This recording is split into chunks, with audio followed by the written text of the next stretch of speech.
ஏன் சாணிய நீ அள்ள மாட்டியா? அசிங்கமா திட்டின மணிவண்ணன் சுந்தர்சியோட ரியாக்ஷன் அதுக்கு என்ன தெரியுமா?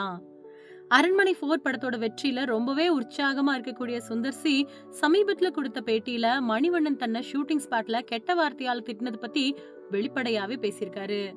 அவர் பேசும்போது வெளிப்படையா மனசுல இருந்து பல விஷயங்களை பேசினது ரசிகர்களை வியப்பில் ஆழ்த்தியிருக்கு.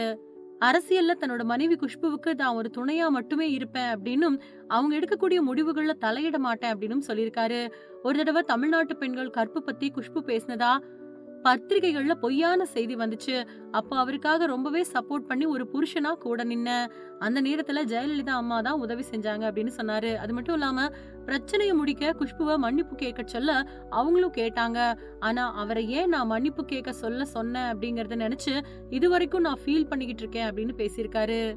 மணிவண்ணன் இயக்கத்துல உருவான படத்துல உதவி இயக்குனரா சினிமாவில களமிறங்கின. முதல் நாள் ஷூட்டிங் நடு ரோட்ல ஷாட் வைக்கப்பட்டிருந்த நிலையில அங்கிருந்து சாணிய மணிவண்ணன் சார் அள்ள சொன்னாரு. நான் இன்னொரு உதவி இயக்குனர் கிட்ட சாணி அள்ளும்படி சொன்னதை கேட்டதும் அசிங்கமான வார்த்தையில திட்டி, ஏன் நீ சாணி அள்ள மாட்டியா அப்படின்னு இன்னொரு அசிங்கமான வார்த்தையில திட்டி, அதுக்கா வந்திருக்க அப்படின்னு கேட்டாரு. நல்ல பெரிய குடும்பத்துல இருந்து தான் சினிமாவுக்கு வந்தேன். நான் போய் எப்படி சாணி அள்ளுறது அப்படின்னு அப்போ நினைச்சேன். ஆனா மணிவண்ணன் சார் அன்னைக்கு திட்டின திட்டு தான் என்னை இயக்குனரா மாத்துச்சு.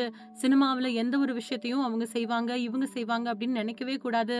நாம எடுத்து செய்யணும் அப்படிங்கறத கத்துக்கிட்டேன் அப்படின்னு பேசியிருக்காரு. அதுக்கப்புறமா ரஜினிகாந்த் அப்புறம் கமலஹாசன் படங்களை இயக்கக்கூடிய வாய்ப்பு கிடைச்சப்போ சினிமாவை அவங்க எப்படி அணுகுறாங்க அப்படிங்கறத கத்துக்கிட்டேன்.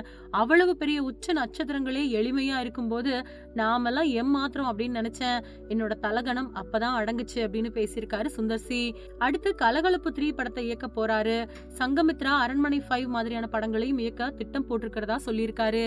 அதே மாதிரி இந்த வருஷம் தமிழ் சினிமாவில போன 4 மாசமா வெளியான பல படங்கள் எதிர்பார்த்த அளவுக்கு வெற்றியை பெறல. குறிப்பா அந்த படங்கள்ல சுவாரஸ்யம் அப்புறம் ரசிகர்களை கவரக்கூடிய வித்தை மிஸ் ஆயிட்டதால படத்தை தியேட்டருக்கு வந்து பாக்குறத ரசிகர்கள் பெருமளவு தவிர்த்துட்டாங்க.